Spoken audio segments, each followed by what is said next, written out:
എല്ലാവർക്കും നമസ്കാരം. ഇന്ന് നമുക്ക് ഗോതമ്പ് പൊടി വെച്ചിട്ട് എങ്ങനെയാണ് കപ്പ് കേക്ക് ഉണ്ടാക്കുന്നതെന്ന് നോക്കാം.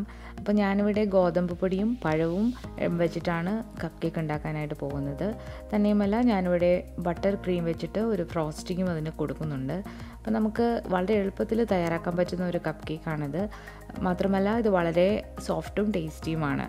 അപ്പോൾ നമുക്കിത് എങ്ങനെയാണ് തയ്യാറാക്കുന്നതെന്ന് നോക്കാം. കപ്പ് കേക്ക് ഉണ്ടാക്കാനായിട്ട് ആവശ്യമായിട്ടുള്ള സാധനങ്ങൾ: ഗോതമ്പ് പൊടി 1 കപ്പ്, 1 കപ്പ് എന്ന് പറയുന്നത് 200 ml ആണ്.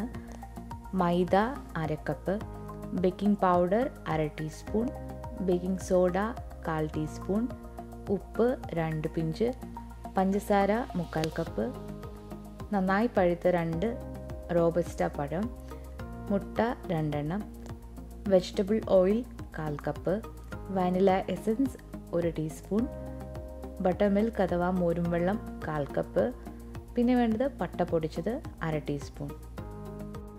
ആദ്യം തന്നെ ഒരു വലിയ പാത്രത്തിലേക്ക് നമ്മൾ ഗോതമ്പ് പൊടിയും ബാക്കിയുള്ള ഡ്രൈ ഇൻഗ്രീഡിയൻസ് എല്ലാം കൂടി ഒന്ന് നന്നായിട്ടൊന്ന് അരിച്ചെടുക്കണം. അപ്പോൾ ഞാൻ ഈ ഇൻഗ്രീഡിയൻസ് എല്ലാം ആദ്യം തന്നെ പറഞ്ഞിട്ടുണ്ട്. സംശയമുണ്ടെങ്കിൽ നിങ്ങൾക്ക് ഡിസ്ക്രിപ്ഷൻ ബോക്സിലൂടെ നോക്കാം. ഇത് ഇങ്ങനെ ചെയ്യുന്നത് ഇതെല്ലാം ഒരേപോലെ നന്നായിട്ട് മിക്സായി കിട്ടാനാണ്. 1-2 പ്രാവശ്യം അരിക്കുന്നത് നല്ലതാണ്. അപ്പോൾ മൈദ പൊടി ചേർത്ത് കൊടുത്തിട്ട് ഇത് നന്നായിട്ടൊന്ന് അരിച്ചെടുക്കുക.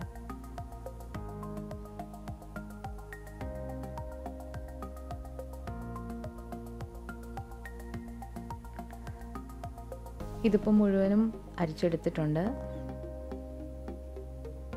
ഇനി ഇത് ഒരു സൈഡിലേക്ക് മാറ്റി വെക്കാം. ഞാനിവിടെ ബട്ടർ മിൽക്ക് ഉണ്ടാക്കാൻ പോകുന്നത് ചെറിയ ചൂടുള്ള പാലിൽ നാരങ്ങ നീര് ഒഴിച്ചിട്ടാണ്. ഞാനിവിടെ 1/4 കപ്പ് പാലെടുത്തിട്ടുണ്ട്. അതിലേക്ക് ഒരു പകുതി നാരങ്ങയുടെ നീര് ഒഴിച്ചു കൊടുക്കുകയാണ്. ചെറിയ ചൂടുള്ള പാലാണ് ഞാനിവിടെ എടുത്തിരിക്കുന്നത്. ഇതിനി മാറ്റി വെക്കാം. ഇവിടെ ഞാൻ 2 റോബസ്റ്റ അല്ലെങ്കിൽ ചിക്കിറ്റ പഴം എടുത്തിട്ടുണ്ട്. നന്നായിട്ട് പഴുത്ത പഴം എടുക്കാനായിട്ട് ശ്രദ്ധിക്കണം. അപ്പോൾ ഇനി ഇതൊരു ഫോർക്ക് വെച്ചിട്ട് ഞാൻ നന്നായിട്ടൊന്ന് മാഷ് ചെയ്ത് കൊടുക്കുകയാണ്. ഇത് നന്നായിട്ട് ഒന്ന് ഉടച്ചെടുക്കണം. മിക്സിയിലിട്ട് അടിക്കേണ്ട ആവശ്യമില്ല, നമ്മൾ കൈകൊണ്ട് ചെയ്യുക. ഇതിനി മാറ്റി വെക്കുക. നമ്മളെടുത്ത് വെച്ചിരിക്കുന്ന 2 മുട്ട ഒരു മിക്സർ ഉപയോഗിച്ചിട്ട് നന്നായിട്ടൊന്ന് ബീറ്റ് ചെയ്തെടുക്കുക. ഇത് ക്രീമി ഒരു ടെക്സ്ചർ ആവുന്നത് വരെ നന്നായിട്ടൊന്ന് ബീറ്റ് ചെയ്യുക. ഇതിപ്പോൾ നന്നായിട്ട് ബീറ്റായി വന്നിട്ടുണ്ട്. ഇനി ഇതിലേക്ക് നമുക്ക് ബാക്കിയുള്ള വെറ്റായിട്ടുള്ള ഇൻഗ്രീഡിയൻസ് എല്ലാം ഒന്ന് ഒഴിച്ചു കൊടുക്കാം.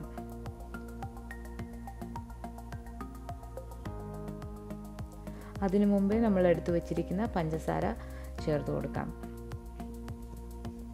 പഞ്ചസാര പൊടിച്ചോ പൊടിക്കാതെയോ നിങ്ങൾക്ക് ചേർക്കാം. അപ്പോൾ ഒരു കാര്യം ശ്രദ്ധിക്കേണ്ടത്, അലിയുന്നത് വരെ നമ്മളത് ബീറ്റ് ചെയ്ത് കൊടുക്കണം. എൻ്റെ പഞ്ചസാര ഇവിടെ നന്നായിട്ട് ഫൈനായിട്ടുള്ള പഞ്ചസാരയാണ്, അത് ഞാൻ ചേർത്ത് കൊടുത്തു. ഇനി ഇതിലേക്ക് നമ്മൾ എടുത്തു വെച്ചിരിക്കുന്ന വെജിറ്റബിൾ ഓയിൽ കൂടി ചേർത്തു. ഇനി വേണ്ടത് നമ്മൾ ബട്ടർ മിൽക്ക് ഒഴിച്ചു കൊടുക്കുകയാണ്. ഇതിപ്പോൾ ബട്ടർ മിൽക്കായി വന്നിട്ടുണ്ട്, നിങ്ങൾക്ക് കാണാം.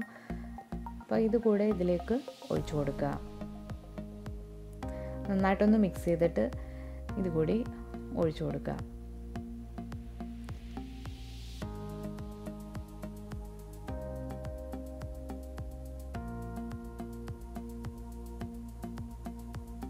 ഇനി ഇതിലേക്ക് എടുത്തു വെച്ചിരിക്കുന്ന 1 ടീസ്പൂൺ വാനില എസൻസ് കൂടി ചേർക്കുക. എന്നിട്ട് നന്നായിട്ട് ബീറ്റ് ചെയ്യുക. ഇതെല്ലാം ഒന്ന് നന്നായിട്ട് ഇതിൽ മിക്സ് ആകുന്നത് വരെ ഒന്ന് നന്നായിട്ട് ബീറ്റ് ചെയ്യണം.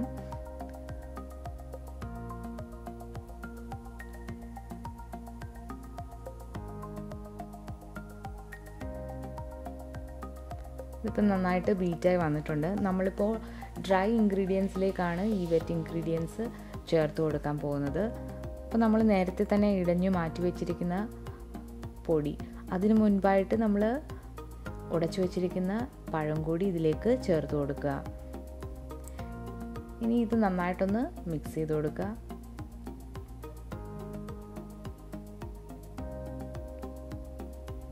അപ്പോൾ നമ്മുടെ വെറ്റായിട്ടുള്ള ഇൻഗ്രീഡിയൻസ് എല്ലാം റെഡി ആയിട്ടുണ്ട്. ഇനി ഇതൊരു സൈഡിലേക്ക് മാറ്റുക. ഇനി നമ്മൾ ഓൾറെഡി ഇടഞ്ഞു വെച്ചിരിക്കുന്ന ഡ്രൈ ഇൻഗ്രീഡിയൻസിലേക്ക് ഈ വെറ്റ് ഇൻഗ്രീഡിയൻസ് ഒഴിച്ചു കൊടുക്കുക. അതിന് മുൻപായിട്ട് നമ്മൾ കുറച്ച് പട്ട പൊടിച്ചത് കൂടി ഈ പൊടിയിലേക്ക് ചേർത്തൊന്ന് നന്നായിട്ട് മിക്സ് ചെയ്ത് കൊടുക്കുക.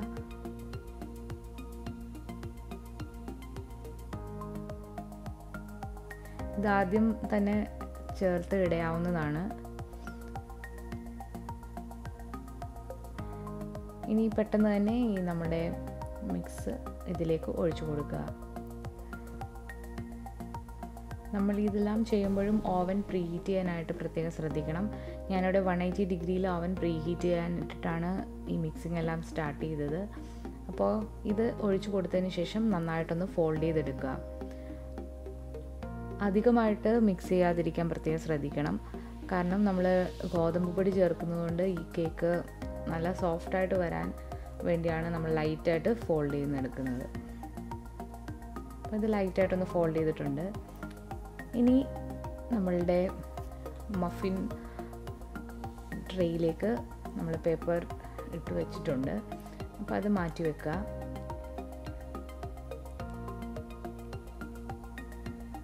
ഇനി ഞാനിവിടെ ഒരു പൈപ്പിംഗ് ബാഗിലേക്ക് ഈ ബാറ്റർ ഒന്ന് മാറ്റാൻ പോവുകയാണ്. ഇതാകുമ്പോൾ നമുക്ക് പെട്ടെന്ന് ബേക്കിംഗ് ട്രേയിലേക്ക് ബാറ്റർ ഒഴിച്ചു കൊടുക്കാനായിട്ട് പെട്ടെന്ന് പറ്റും. അല്ലെങ്കിൽ നമ്മൾ സ്പൂണിലെടുക്കുമ്പോൾ അത് അത്ര ഈസി അല്ല. അപ്പം ഇതാണ് ഏറ്റവും ഈസി ആയിട്ടുള്ള മാർഗം. ഇനി ഓരോ കപ്പിലേക്ക് നമ്മളുടെ ബാറ്റർ ഒഴിച്ചു കൊടുക്കുക. ബാറ്ററിൻ്റെ ഒരു 1/4 ഭാഗം വരെ ഫില്ല് ചെയ്താൽ മതി. കാരണം ഇത് പൊങ്ങി വരാനുള്ളതാണ്. ഇതുപോലെ എല്ലാ പേപ്പർ കപ്സും ഫില്ല് ചെയ്തെടുക്കുക.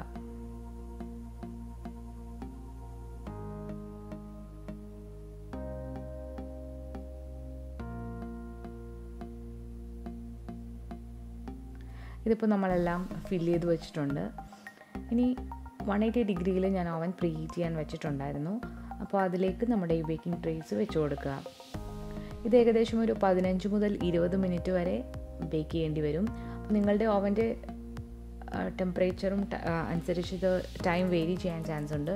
അപ്പോൾ നിങ്ങൾ ഇടയ്ക്ക് ഒരു 15 മിനിറ്റ്സ് കഴിഞ്ഞിട്ട് ഒരു ടൂത്ത് പിക്ക് ഇൻസേർട്ട് ചെയ്ത് നോക്കുക. അപ്പോൾ ക്ലിയർ ആയിട്ട് വരുന്നുണ്ടെങ്കിൽ കേക്ക് റെഡിയാണ്. അപ്പോൾ എനിക്കൊരു 15 to 20 മിനിറ്റ്സ് വേണ്ടി വരും ഇത് ബേക്കായി കിട്ടാനായിട്ട്. ഇപ്പോൾ ഒരു 20 മിനിറ്റ്സ് കഴിഞ്ഞിട്ടുണ്ട്. അപ്പോൾ എൻ്റെ കേക്ക് ഓൾമോസ്റ്റ് റെഡിയായി. ഇപ്പോൾ നമ്മുടെ മഫിൻസ് എല്ലാം റെഡി ആയിട്ടുണ്ട്. നിങ്ങൾക്ക് കാണുമ്പോൾ തന്നെ അറിയാം നല്ല സോഫ്റ്റായിട്ടുള്ള മഫിൻസാണ്. ഗോതമ്പ് പൊടിയാണെന്ന് പറയുകയില്ല നിങ്ങൾ കഴിച്ചു നോക്കുമ്പോൾ. അപ്പം ഞാൻ ഒരെണ്ണം എടുത്തിട്ട് നിങ്ങളെ കാണിച്ചു തരാൻ പോവുകയാണ്.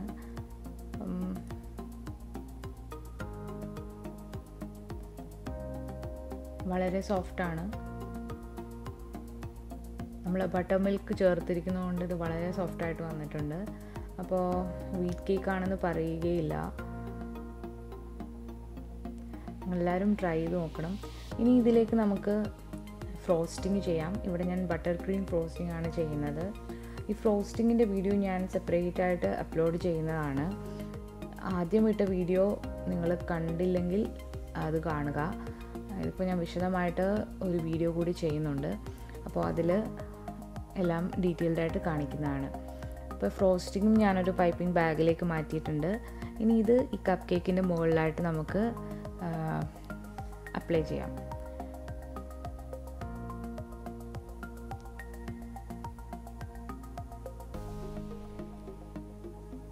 അപ്പോൾ നിങ്ങൾക്ക് ഇഷ്ടമുള്ള നോസിൽസ് യൂസ് ചെയ്യാം. ഞാനിവിടെ സ്റ്റാർ നോസിലാണ് എടുത്തിരിക്കുന്നത്.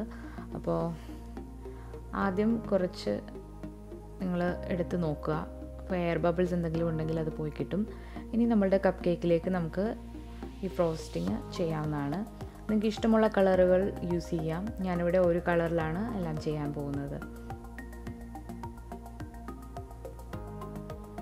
ഇത് ഫ്രോസ്റ്റിംഗ് ഇല്ലാതെയും വളരെ ടേസ്റ്റി ആയിട്ടുള്ളൊരു കേക്കാണ്. ഞാൻ ഫ്രോസ്റ്റിംഗ് കുറേ പേരെന്നോട് പറഞ്ഞിരുന്നു ബട്ടർ ക്രീം ഫ്രോസ്റ്റിംഗ് ലൂസായി പോകുന്നു.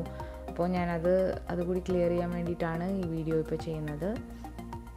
അപ്പോൾ നിങ്ങൾക്ക് ഇഷ്ടമുള്ള രീതിയിൽ പൈപ്പ് ചെയ്തെടുക്കുക.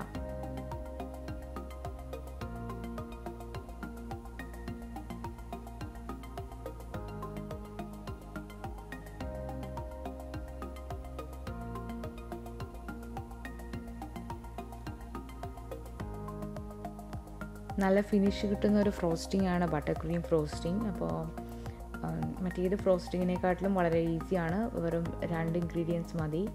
അപ്പോൾ അതുകൊണ്ട് തന്നെ ഇത് എല്ലാവർക്കും ട്രൈ ചെയ്ത് നോക്കാൻ പറ്റും. അപ്പോൾ എല്ലാവരും ഇത് ട്രൈ ചെയ്ത് നോക്കുക. ട്രൈ ചെയ്തിട്ട് നിങ്ങളുടെ ഫോട്ടോസ് എനിക്ക് സെൻഡ് ചെയ്ത് തരിക. എൻ്റെ ബിൻസീസ് കിച്ചൺ ഫേസ്ബുക്ക് പേജിലൂടെ നിങ്ങൾക്ക് സെൻഡ് ചെയ്യാവുന്നതാണ്. അപ്പോൾ ഇത് എല്ലാവരും ട്രൈ ചെയ്ത് നോക്കുക.